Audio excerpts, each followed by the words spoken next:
As I walk through the valley of the shadow of death, I take a look at my life and realize there's nothing left. अगर बाप ने बुलाया तो जाना तो पड़ेगा ना बाबू। ऐसी अगर सर्वर ने बुलाया है क्लाइंट को, अगर क्लाइंट ने बुलाया सर्वर को, तो क्या करना पड़ेगा, एक दूसरे के पास जाना पड़ेगा ना। ऐसे जाने आने के लिए अगर डेटा मुझे क्लाइंट से उठा के सर्वर से लेके जाना है, सर्वर से उठा के मुझे क्लाइंट से लेके जाना है, तो मुझे क्या यूज करना पड़ेगा, उसके लिए हमें यूज करना पड़ेगा एपीआई। इसको बोलते हैं application programming interface. Using API ही आप क्या कर सकते हो, डेटा को उठा के सर्वर साइड से आप क्लाइंट साइड लेके जा सकते हो, क्लाइंट से डेटा उठा के आप सर्वर साइड लेके जा सकते हो। मींस जैसे मुझे कुछ डेटा को पोस्ट करना है सर्वर पे, तो उस टाइम मुझे क्या करना पड़ेगा, क्लाइंट साइड से सर्वर साइड डेटा भेजना पड़ेगा। अगर मुझे कुछ लेना है डेटा, तो सर्वर साइड से उठा के मुझे फ्रंट एंड साइड भेजना पड़ेगा। उसके लिए क्या यूज होगी हमारे पास, एपीआई। ठीक है, अब एपीआई को कॉल करना पड़ता है, मतलब कि एपीआई चलानी कैसे हम उसके बारे में सीखते हैं। एपीआई चलाने के लिए आपके पास यूज होता है फेच फंक्शन। ठीक है, आप फेच फंक्शन के अंदर पास करते हो, तो पहली बात तो कौन सी एपीआई आपको कॉल करना है। जैसे कि ये कि आपके पास एक फेक एपीआई है, मैं अगर इस एपीआई को कॉल करूंगा तो ये मुझे ये वाला डेटा देगी। मतलब कि अगर मैं गेट में, मतलब कि अगर मैं डेटा को लेता हूं इस एपीआई के थ्रू, मुझे ये डेटा मिलने वाला है। ठीक है, तो मैंने ये एपीआई यहाँ पे पास कर दी। ठीक है, और ये बाय डिफॉल्ट किस में रहता है, गेट में रहता है, मतलब कि डेटा इसमें आएगा। अब उसके बाद आता है हमारे पास कि अगर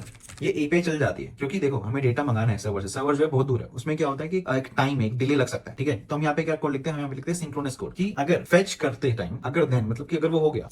ठीक है, और उसके अंदर मैं क्या पास कर दूंगा, एक कॉल बैक फंक्शन। मैंने उस कॉल बैक फंक्शन के अंदर लिख दिया जैसे कि डेटा, तो जो भी डेटा इसने रिटर्न करा है वो डेटा यहाँ पे दिखा दो। ठीक है, कौन सा लॉक कर दिया मैंने यहाँ पे, डेटा सेव करा।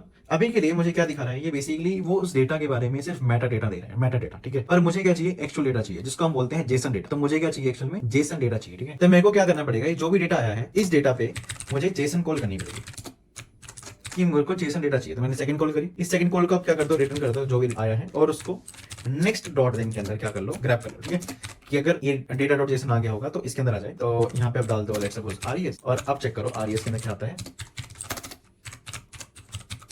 सेव करा, ये आ गया data. This is how you do an API call.